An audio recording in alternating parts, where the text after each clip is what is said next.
सरकार ने निकाय चुनाव को लेकर नए परिसीमन और आरक्षण की अधिसूचना जारी कर दी है। इसको लेकर नगर विकास मंत्री ए.के. शर्मा ने कहा कि ड्राफ्ट नोटिफिकेशन जारी कर दिया गया है। 6 अप्रैल तक आपत्तियां दी जा सकती है और वहीं महिलाओं के लिए कुल 288, ओबीसी को कुल 205, एससी के लिए 110 सीट और एससी को कुल 2 सीट आरक्षित की गई है।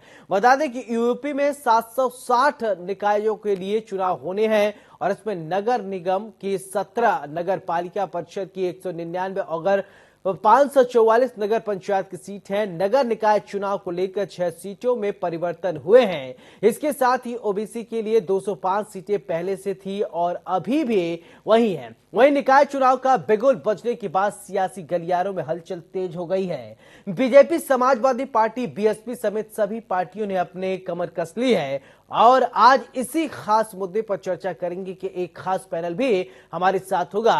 उससे पहले देखिए हमारे सहयोगी की रिपोर्ट। निकाय चुनाव का ड्राफ्ट नोटिफिकेशन कल शाम को जारी कर दिया गया और उसके बाद से ही ये माना जा रहा है कि जहां 6 अप्रैल तक आपत्ति का समय दिया गया है उस ड्राफ्ट नोटिफिकेशन को लेकर जो आरक्षण की सूची जारी की है, और उसके बाद चुनाव आयोग अपनी प्रक्रिया शुरू कर देगा।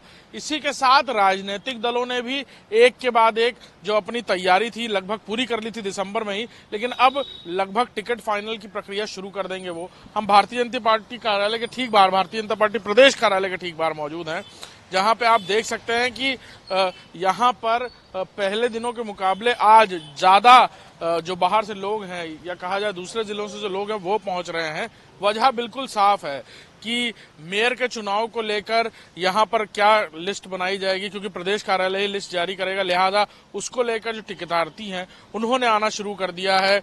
यहां पर आला अधिकारियों से, आला जो पदाधिकारी हैं उनसे मिलना शुरू कर दिया है और ये साफ है कि जिस तरह का पिछले इलेक्शन का दौर रहा है और ये कहा जाता है कि निकाय चुनाव भी उसी का होता है जो जिसकी सत्ता होती है, यानी सत्ता पक्ष का चुनाव होता है, लिहाजा उसको लेकर टिकट की एक अपनी महत्वता है भारतीय जनता पार्टी की।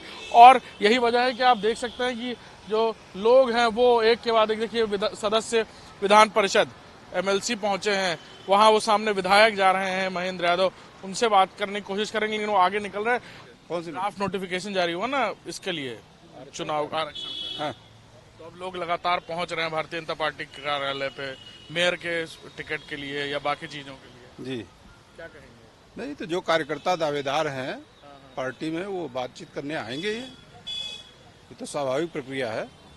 आप लोग भी आ रहे हैं, कुछ चर्चा होगी? निकाय चुनाव पे बड़ी बड़ी जिम्मेदारी होती है सत्ता पक्ष को लेकर भी। नहीं, जिन लोगों को जिम्मेदारी दी गई है पार्टी ने पहले से ही जिम्मेदारी तय कर दी थी और जिन लोगों को जिम्मेदारी दी गई वो लोग देखेंगे ये विषय। हमारे साथ विधायक मौजूद थे महेंद्र यादव जी, जो बता रहे हैं कि जिन लोगों को जिम्मेदारी दी गई, लेकिन हाँ ये जरूर है कि इसी तरह पे भारतीय जनता पार्टी कार्यालय में लोगों का आना शुरू हो गया है और इसी तरह से चुनाव की तैयारियों का कहा जाए एक तरह से बिगुल फूंक चुका है। कैमरामैन गौरव के साथ अभिषेक सिंह, इंडिया न्यूज, लखनऊ। तो निकाय चुनाव को लेकर तैयारियां जोरों पर है। यूपी में नगर निकाय चुनाव की तैयारियां जोरों पर है। सभी सियासी पार्टियां ताल ठोक रही हैं। ऐसे में सवाल यही कि स्थानीय मुद्दों को लेकर लोगों की क्या तैयारियां हैं। सबसे बड़ा सवाल कि इसे हम शहर का सरकार कह रहे हैं, शहर की सरकार ने आखिरकार शहर वासियों के लिए क्या कुछ रोड मैप तैयार किया है और स्थानीय मुद्दों को कितना तवज्जो दिया जा रहा है, क्योंकि जगह जगह पर नालियां, सड़कें, तो निकाय चुनाव को लेकर सभी तैयारियां मुकम्मल की जा रही हैं। लिस्ट जारी कर दिया गया है। इसी पर चर्चा करने के लिए हमारे साथ मेहमान जुड़ गए हैं। सबसे पहले चर्चा की शुरुआत करने से पहले परिचय कराते हैं, फिर इसके बाद चर्चा की शुरुआत। दीपक बघेल, प्रवक्ता बीजेपी, बहुत बहुत स्वागत। मनोज यादव, प्रवक्ता समाजवादी पार्टी, आपका भी बहुत बहुत स्वागत। जनार्दन मिश्रा, वरिष्ठ पत्रकार, आपका भी बहुत बहुत स्वागत। तो सबसे पहले दीपक बघेल, आपसे ही चर्चा की शुरुआत करते हैं। कैसी तैयारियां बीजेपी की? धन्यवाद सौरभ जी। देखिए, निश्चित तौर पर भारतीय जनता पार्टी चुनाव के लिए सदा तैयार रहती है। हमारा कार्यकर्ता 24x365 दिन लगातार जमीन पर काम करता रहता है, जिसके कारण जब भी चुनाव आते हैं तो हम पूर्ण मनोयोग के साथ में चुनाव के बीच में जाते हैं, जनता से आशीर्वाद मांगते हैं, अपने कार्यों को गिनाते हैं, 6 वर्षों में हमने क्या किया, 1 वर्ष के अंदर क्या किया, और लगातार पूरा जब हम रिपोर्ट कार्ड जनता के बीच में रखते हैं तो जनता हमें आशीर्वाद देने का काम करती है। और ये ऐसा पहली बार नहीं हुआ, चाहे उस 14 के बाद से लगातार विभिन्न चुनावों में देख लीजिए, अगर नगर निकाय के चुनावों के अंदर भी आप देखेंगे तो पूर्व में भी भारतीय जनता पार्टी को जनता ने अपार प्रेम, स्नेह और आशीर्वाद देने का काम किया। और इस बार भी देखिए जनता मन बना चुकी है भारतीय जनता पार्टी को पूर्ण मनोयोग के साथ में पुनः नगर निकाय के अंदर स्थापित करने के लिए। ठीक, मनोज जी, तैयारी की अगर बात कर लीजिए, समाजवादी पार्टी की कैसी तैयारियां? देखिए, समाजवादी पार्टी ने नगर निकाय के चुनाव को लेके और पंचायत में जो चेयरमैन के और सभासद के चुनाव, इन सब की तैयारियों को लगभग पूरा कर लिया था। लेकिन चूंकि जब इस सरकार ने आरक्षण की सूची जारी की तो उसमें देखा कि पिछड़ों का आरक्षण तो खत्म हो गया। अब कोई आयोग बना, चप्पल जूता पहन के अंदर जाने वाला आयोग बना, जो मुख्यमंत्री के सामने जूते पहन के अंदर जाने के लिए भी उसकी हिम्मत नहीं थी। तो वो जो आया है अब सूची, वो बिल्कुल स्पष्ट वैसी ही दिख रही है जैसे कि आयोग के अध्यक्ष से लेके और सदस्यों ने अपनी पूरी बेचारगी के साथ मुख्यमंत्री के सामने अपनी रिपोर्ट प्रस्तुत की थी जी। लखनऊ के 110 पार्षद की सीटें हैं। आपको बताऊं कि जो नए वार्ड बने थे और नए वार्डों में 11 सीटें बनी, 11 सीटों में 11 की 11 सीटें आरक्षित कर दी इन्होंने एससी के लिए जी। और वो पूरा एरिया 11 वार्ड जितने बने हैं नए, वो पूरा एरिया बैकवर्ड बाहुल एरिया। और ये मैं नहीं कह रहा जी जी, ये आप जैसे पत्रकार और न्यूज चैनल और प्रिंट मीडिया के लोगों ने जो रूटीन सर्वे करवाया था बीजेपी ने, उसकी रिपोर्ट मैं आपको पढ़ के सुना रहा हूँ कि सारी सीटों में एक हाथ छोड़ के सारी बैकवर्ड, वो जस की तस फिर से वैसे ही लागू हो। और बैकवर्ड सीटें कहाँ दी है? बैकवर्ड सीटें बीजेपी ने वहां दी है लखनऊ में जहां पर वोट की संख्या ज्यादा है, जहां पे बीजेपी के वोटर की संख्या ज्यादा है। तो बीजेपी ने पिछड़ों के साथ गोलमाल किया। समाजवादी पार्टी को इससे कोई आपत्ति नहीं है। आपत्ति इसलिए नहीं कि हम तो हर जगह लड़ेंगे, हम अपना दलित लड़ाएंगे, अपना हम SC ST जो भी होगा हम हर जगह लड़ाएंगे। लेकिन बीजेपी ने खिलवाड़ और मजाक, भद्दा मजाक किया जो ओबीसी के बीजेपी के तमाम सारे वर्कर, कार्यकर्ता, नेता जो अपना तैयारी कर रहे थे चुनाव की, उनके साथ भद्दा मजाक किया। और वो इसलिए मजाक किया कि बीजेपी इसी सारी चीजों के साथ धीरे धीरे बैकवर्ड का आरक्षण खत्म करना चाहती है, रिप्रेजेंटेशन नहीं देना चाहती उस तरह जिस तरह जहां जिसकी हकदारी ज्यादा बड़ी बनती है। बिल्कुल। इस आरोप का जवाब मैं बीजेपी से लूंगा, लेकिन उससे पहले जनार्दन मिश्रा के पास जाऊंगा। जनार्दन जी, आपसे ये जानना चाहूंगी, ये जो चुनाव होती है, जो इसकी पूरी प्रक्रिया है, क्या प्रक्रिया होती है, किस तरीके से इसको संचालित कराया जाता है? दर्शकों को ये भी थोड़ा स्पष्ट करें। पहले तो जो हमारे दोनों नेतागणों ने अपनी राय रखी है, उन्होंने अपने अपने पक्ष को रखा, लेकिन जनता के जो जुड़े हुए मुद्दे हैं वो सबसे ज्यादा इस चुनाव में अहम होने वाले हैं। और जैसे आपने कहा कि छोटी छोटी बातें, चाहे नाली का हो, चाहे कहीं पर बहुत ज्यादा मच्छर हो रहे हैं तो फॉगिंग नहीं हो रही है, ये सारी जो बहुत छोटी चीजें होती हैं, जो अतिक्रमण है रोड के किनारे, जो चीजें सफाई नहीं हो रही है, कई चीजें आपने देखा कि उनके वीडियोस वायरल हो रहे हैं। तो ये मुद्दे जो होते हैं वो इतने अहम होते हैं, और चूंकि तो एक तरीके से एक बड़े चुनाव का उपचुनाव भी माना जा रहा है, आप समझ रहे हैं, तो उसको भी लेकर भी तैयारियां बहुत अहम हो जाती कि दोनों ही पार्टियां, मतलब जो प्रमुख विपक्षी दल इस समय समाजवादी पार्टी है और भारतीय जनता पार्टी जो सत्तारूढ़ पार्टी है, तो उनकी क्या तैयारियां हैं। तो और यही जनता जो है कहीं ना कहीं एक इशारा करेगी कि आगे आने वाले चुनाव में उनका क्या रुख होने वाला है, क्योंकि जो महंगाई है, बेरोजगारी है, वो आज भी इतनी मतलब जो सरकार दावा कर रही है, लेकिन उस स्तर पर नहीं हम लोग वहां पहुंच पाए हैं। तो निश्चित रूप से ये मुद्दे जो होंगे बहुत अहम होंगे। इन चुनाव का महत्ता इसलिए भी बढ़ जाती है क्योंकि डायरेक्ट जो पब्लिक है उनसे ये कंसर्न रहते हैं। छोटी छोटी जो आपके घर के आसपास की सफाई, आपके गार्डन की सफाई, आपकी चीजों की सफाई, इनसे लोग जुड़े होते हैं। तो निश्चित रूप से ये बहुत इंपॉर्टेंट एक इलेक्शन होता है। बड़े इलेक्शन तो होते ही हैं, लेकिन ये भी एक जो जनता जोड़ के अपना एक राय व्यक्त करती है, बहुत जरूरी होता है। जी ठीक है। दीपक बघेल जी, जैसा कि मनोज जी अभी आरोप लगा रहे थे कि बीजेपी ने जो है वो बहुत पिछड़े वर्ग के लिए बहुत भद्दा मजाक की है, आखिरकार ऐसा भद्दा मजाक जो है वो बीजेपी क्यों कर रही है, इसका जवाब दीजिए।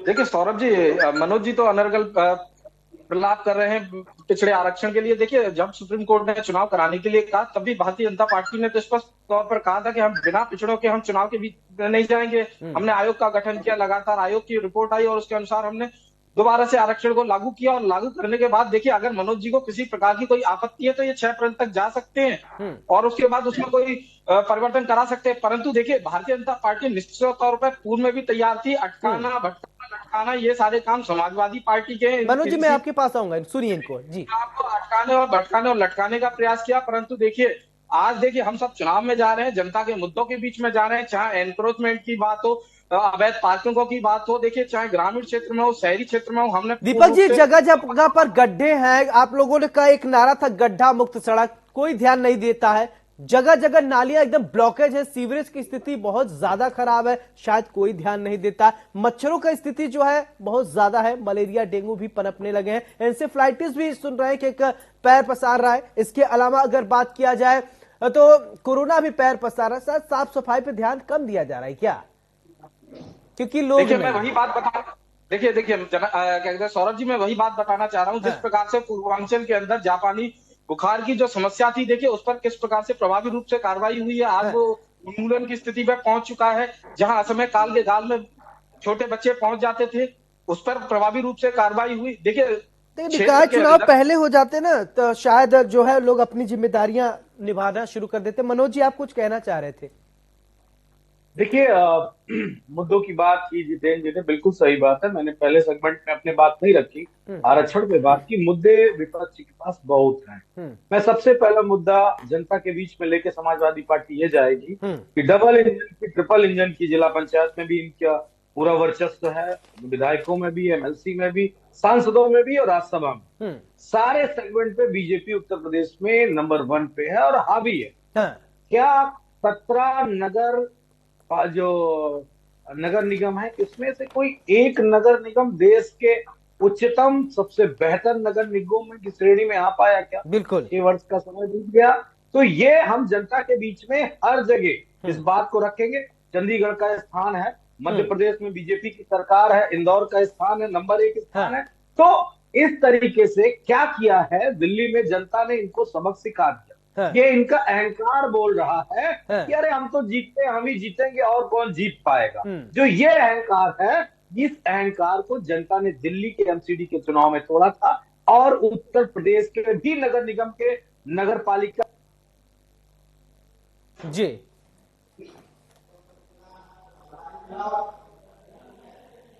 लेकिन इसके लिए विपक्ष जन जन तक हर पास जाएगा और इनकी एक सबसे बड़ी कमजोरी कह लीजिए या सबसे बड़ी इनकी यूएसपी कह लीजिए जी है कि ये वोट काट के चुनाव जीत लेते हैं। जी वोट कटवा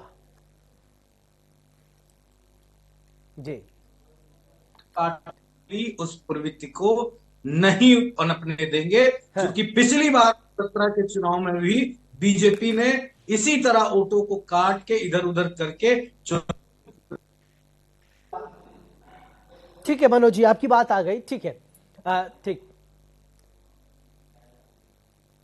दीपक जी आपसे, जैसा कि मनोज जी एक आरोप लगा रहे हैं बीजेपी का काम हो गया है कि वोट काट कर अपने तरफ मिला लेना, यानी बीजेपी कहीं न कहीं वोट कटवा का काम करते हैं। एक सबसे अहम बात मनोज जी ने जो ये कहा कि 17 नगर निगम है और आप कहते हैं कि स्वच्छ भारत अभियान की बात करते हैं। क्या हमारे उत्तर प्रदेश में कोई ऐसा एक भी नगर निगम है जिसका हम मिसाल पेश करके, जिसका हम उदाहरण दे सके कि भाई अमुक नगर निगम जो है हमारा शीर्ष पर है? क्या 17 में से एक भी है क्या? हो तो जनता को जी जी मैं वही बात बता रहा हूँ सौरभ जी। देखिए जनता के बीच में आप जब निस्वार्थ भाव के साथ में काम करते हैं, जनता के बीच में बने रहते हैं, जनता की समस्याओं को सुनते हैं और लगातार उनका निराकरण करते हैं, तो जनता आपको आशीर्वाद भी देती है। वो वोट कटवा नहीं होती जनता। देखिए वोट कटवा का भी जवाब दीजिए कि एक मनोज जी ने बहुत अच्छा अहम ये सवाल जी मैं सभी को कमांड करके आंसर दे रहा हूँ। जिस प्रकार से देखिए जनता का माहौल उड़ाया जा रहा है, मजाक उड़ाया जा रहा है, जब भी जनता मजाक उड़ाती है समाजवादी पार्टी का। देखिए जनता सोच समझकर चुनाव में वोट देती है। वो जानती है कि कौन सी ऐसी पार्टी है, कौन से ऐसे नेता है और कौन सा ऐसा नेतृत्व है जो जनता को पूर्ण मनोयोग के साथ में, बिना किसी भेदभाव के साथ में, बिना किसी भ्रष्टाचार के साथ में जो सरकार की जो योजना है उनको वहां पहुंचाता है। ऐसा सिर्फ भारतीय जनता पार्टी ने किया, इसलिए भारतीय जनता पार्टी को जनता देखिए लगातार वोट देती आई है। चाहे देखिए स्वच्छता को लेकर हो तो देखिए उत्तर प्रदेश के सभी नगर निगम और नगर निकाय के अंदर बेहतरीन काम हुए हैं। 20 से ज्यादा अवार्ड उत्तर प्रदेश को विभिन्न आयामों के अंदर मिले थे। 21 के अंदर भी हमने लगभग 37 से ज्यादा अवार्डों को प्राप्त किया। स्वच्छता के अंदर हो, चाहे नगरों के अंदर सुंदरीकरण के अंदर हो, ऐसे कई सारे काम हमने लगातार किए हैं। देखिए मैं आगरा में रहता हूँ और आगरा नगर निगम की घटनाएं बताता हूँ। आगरा नगर निगम के अंदर जब आप लगातार देखिए, जब माल रोड से निकलेंगे तो आपको अपने आप में महसूस होगा कि आप अपने देश में ना अपितु किसी विदेशी जगह पर चल रहे हैं। तो ये परिवर्तन है जो उत्तर प्रदेश के अंदर लगातार ठीक है, परिवर्तन है, ठीक है, परिवर्तन है। मनोज जी मुस्कुरा रहे हैं, जवाब देंगे। मनोज जी मैं आपके पास आऊंगा, लेकिन वरिष्ठ पत्रकार साहब के पास भी जाना जरूरी है क्योंकि उनको भी बराबर समय दिया जाए। जनार्दन जी आपके पास आऊंगा। और एक बात ये देखिए, समाजवादी पार्टी बीजेपी ये तो है, लेकिन इस बार आम आदमी पार्टी भी उत्तर प्रदेश में ताल ठोकती हुई नजर आ रही है। जनार्दन जी किस तरीके से देखते हैं, क्योंकि एमसीडी में दिल्ली में उसने अपने आप का बेहतरीन प्रदर्शन के बाद उत्साहित है और उत्तर प्रदेश में इस बार कुछ कमाल कर पाएगी क्या आम आदमी पार्टी? क्या देखते हैं अस्तित्व? देखिए मनोज जी ने अभी एक वोट कटुआ पार्टी की बात करी थी। वोट कटुआ जो होते हैं उनमें ये है कि जीतने की क्षमता तो उतनी नहीं है, लेकिन कहीं न कहीं किसी को लाभ पहुंचा देते हैं तो कुछ वोट। मुझे लगता है आम आदमी पार्टी की स्थिति अभी अपने प्रदेश में यही है, क्योंकि उनको जो जनता से जुड़ाव है वो अभी वहां तक उस स्तर पर नहीं है कि किसी भी सीट पर वो पूरी तरीके से अपने प्रभाव को दिखा पाए और जीत पाए। मैं अपनी बात को इस जो पहले मैंने रखा था कि ये जो हमारा आरक्षण की बात हो रही थी पिछड़ों को लेकर, या हम लोग जो बात कर रहे हैं कि कैसे वो है, हमारा जो सबसे बड़ी बात है निकाय चुनाव में कि जो मुद्दे हैं, मुद्दों पर बहस होनी चाहिए। जो आपका न्यायालय ने फैसला दिया, जो चीजें हुई हैं, जो आप आरोप प्रत्यारोप लगा रहे हैं, उससे कहीं न कहीं मुद्दों से भटकाव हो जाता है, जिससे जनता जो है भ्रमित हो जाती है। तो निश्चित रूप से जो मुद्दे हैं, जो सफाई एक बहुत बड़ा मुद्दा है। छोटी सी एक वो है गृहकर जो होता है, गृहकर के हिसाब से आपने जैसे बड़े लोगों को परेशानी होती है, अब कहते हैं उसमें पूरा ऑनलाइन व्यवस्था कर दी गई। छोटी छोटी जन्म प्रमाण पत्र, जाति प्रमाण पत्र, हैसियत प्रमाण पत्र, इनकी ऑनलाइन व्यवस्था कर दी गई। लेकिन जब आप ऑनलाइन बैठते हैं तो आप देखते हैं उसमें कई खामियां अभी भी हैं। अभी वेबसाइट नहीं चल रही है, सर्वर डाउन है, उसके बाद भी लोग जो है उसमें कहीं ना कहीं अपने आप को पाते हैं कि कुछ ना कुछ देने के बाद ही काम बनता है। तो निश्चित रूप से ये जो खामियां हैं उनको देखना चाहिए, क्योंकि मुझे लगता है कि पार्टियों से ज्यादा यहाँ पर मुद्दों की अहमियत है। यहाँ पर जनता जो है ये देखती है कि उनके आसपास की सफाई को बिल्कुल कर सकता है। यहाँ पर ये देखा जाता है, देखिए सत्ता पक्ष के लिए निश्चित रूप से एक प्रभाव रहता है, लेकिन अगर सत्ता पक्ष के प्रभाव में वो चीजें नहीं आती हैं, वो सुविधाएं नहीं दे पा रहे हैं, तो निश्चित रूप से जनता भी अपना फैसला ऐसे ही सुनाएगी और उससे फिर आगे आगे एक, मैंने फिर से कहा कि आने वाले समय में एक दिशा तय हो जाएगी। ठीक है मनोज जी, आप कुछ कहना चाह रहे थे, अब अपनी बात रखिए। देखिए लखनऊ नगर निगम के बीजेपी के कुछ पार्षद हैं, पार्टी के वो प्रवक्ता भी पहले रहे। अभी हालिया 1-1.5 महीने पहले की घटना है, उन लोगों ने भ्रष्टाचार के बड़े आरोप मीडिया के सामने लगाए नगर निगम में। तो सरकार काम क्या कर रही है, कौन सा काम कर रही है सरकार भाई? और इससे पहले नगर आयुक्त जो थे उन्होंने जो यहाँ तांडव करके वो गए हैं, लगभग 500 करोड़ रुपए से ज्यादा का भ्रष्टाचार करके निकल गए। बीजेपी देखती रह गई, यहां से हटाना पड़ा, लेकिन वो पूरा काम करके चले गए। ये मैंने इसलिए उदाहरण स्वरूप बताया क्योंकि बीजेपी के साथी हमारे दीपक जी ने बड़ी साफगोई से बताया कि नहीं हम सब बड़ा ईमानदार सरकारी वाला भाषण दे रहे थे। जनता को सब पता है, मुद्दे बहुत प्रगण हैं, लेकिन बीजेपी जो अपना चरित्र दिखाती है चुनाव में, उस चरित्र से निपटना है। मुद्दे हमारे लिए, जनता के लिए, सबके लिए महत्वपूर्ण है। सीवरेज लाइन क्या है, नालियां बजबजा रही हैं, सफाई की क्या व्यवस्था है, सड़कों की क्या हालत है, यहाँ जो परिषदीय स्कूल है उनकी क्या व्यवस्था है। आपने कोई ऐसा परिवर्तन नहीं किया, कोई ऐसा बेहतर काम करके नहीं दिखाया कि आप प्रस्तुत कर सको। आपने बताया 20 अवार्ड मिले हैं, देखिए कितनी साफ गोई से बीजेपी कह गई। लेकिन ये हमारी, आपकी और जितेंद्र जी की, तीनों लोगों की जिम्मेदारी है। नगर निगम के वो कौन से काम हैं जिसकी वजह से 20 अवार्ड जनता को मिले, किस जनपद को मिले, किस महानगर को मिले, किस नगर पंचायत को मिले, किस नगर पालिका को मिले और किस लिए मिले, कोई आंकड़ा नहीं है। सिर्फ ऊपर से एक डेटा व्हाट्सएप वाला आ जाता है। दीपक जी जवाब दे दीजिए। ठीक है मनोज जी, ठीक है, आप जवाब दे दीजिए दीपक जी जल्दी से, बहुत कम समय है मेरे पास। बिल्कुल 2022 के अंदर स्वच्छता सर्वेक्षण के अंदर गाजियाबाद को नंबर 1 स्वच्छता का अवार्ड मिला। ये शायद मनोज यादव जी के ध्यान में नहीं होगा और उनको मैं जानकारी में डालना चाहता हूँ। देखिए भारतीय जनता पार्टी की सरकार लगातार काम करती रहती है और हमने विभिन्न मुद्दों पे काम किया है। शहर के अंदर देखिए लगातार हमने सुरक्षा व्यवस्था को जवाब इनके पास नहीं है, कोई भी जवाब नहीं। चलिए ठीक है, कोई जवाब नहीं है। ये तो जनता है, जनता सब जानती है, क्योंकि अंततोगत्वा जनता ही जो है वो जनार्दन होती है। दीपक बघेल प्रवक्ता बीजेपी, बहुत बहुत शुक्रिया। मनोज यादव प्रवक्ता सपा, आपका भी बहुत बहुत शुक्रिया। जनार्दन मिश्रा वरिष्ठ पत्रकार, आपका भी बहुत बहुत शुक्रिया। ऐसे में सवाल यही उठता है कि आखिरकार किसने कितनी तैयारी की है। बड़ी खबर आ रही है आपके टेलीविजन स्क्रीन पर इस वक्त की ब्रेकिंग न्यूज। हम आपको बता दें कि वाराणसी जहां पर आकांक्षा दुबे सुसाइड केस से जुड़ी हुई बड़ी जानकारी आ रही है। बताया जा रहा है कि सारनाथ थाने में जनसत्ता दल के कार्यकर्ताओं का हंगामा देखने को मिल रहा है। तो समर सिंह की गिरफ्तारी को लेकर विरोध प्रदर्शन, बड़ी जानकारी इस वक्त की आपको बता दें। आकांक्षा दुबे से जुड़ी बड़ी जानकारी वाराणसी से, जहां पर आकांक्षा दुबे सुसाइड मामले में जुड़ी हुई इस वक्त की बड़ी और अहम जानकारी आप देख पा रहे हैं। सारनाथ थाने में जनसत्ता दल के कार्यकर्ताओं का प्रदर्शन देखने को मिल रहा है। समर सिंह की गिरफ्तारी को लेकर विरोध प्रदर्शन, ये बड़ी जानकारी इस वक्त की आपको बता दें कि जनसत्ता दल के कार्यकर्ताओं की पुलिस से नोकझोंक भी हुई है। तो वाराणसी से इस वक्त की बड़ी जानकारी निकल कर सामने आ रही है। आकांक्षा दुबे से जुड़ी हुई बड़ी और अहम जानकारी आप तक पहुंचा दें।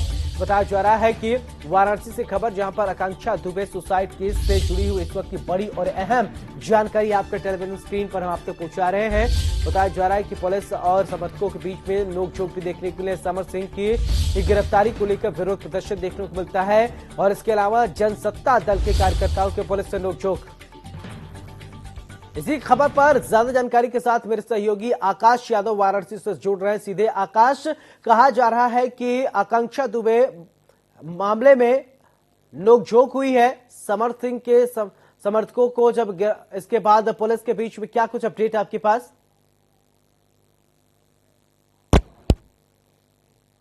क्योंकि लगभग 6 दिन हो गया, हालांकि उनके परिवार के लोग और तमाम पार्टी से जुड़े लोग यहाँ पर आए हैं और थाने पे देखिए आप किस तरीके से घेराव चल रहा है। लगातार इनका कहना है कि जो समर सिंह है और संजय सिंह है उनको गिरफ्तार क्यों नहीं किया जाए। हम चलेंगे अंदर, इनसे बात भी करेंगे कि लगातार जिनकी मांगे हैं कि गिरफ्तारी क्यों नहीं हो रही संजय सिंह और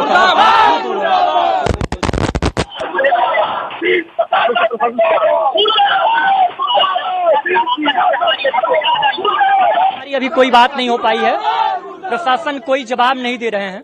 अभी तक किसी की गिरफ्तारी नहीं हो पाई है। गिरफ्तारी के लिए हम लोग यहाँ पे आंदोलन करने के लिए आए हुए हैं। जब तक गिरफ्तारी नहीं होती है अनिश्चितकालीन तक धरना प्रदर्शन और आंदोलन चलता रहेगा। जो है गिरफ्तारी नहीं हुई तो धरने बैठ जाएंगे। बिल्कुल बैठेंगे।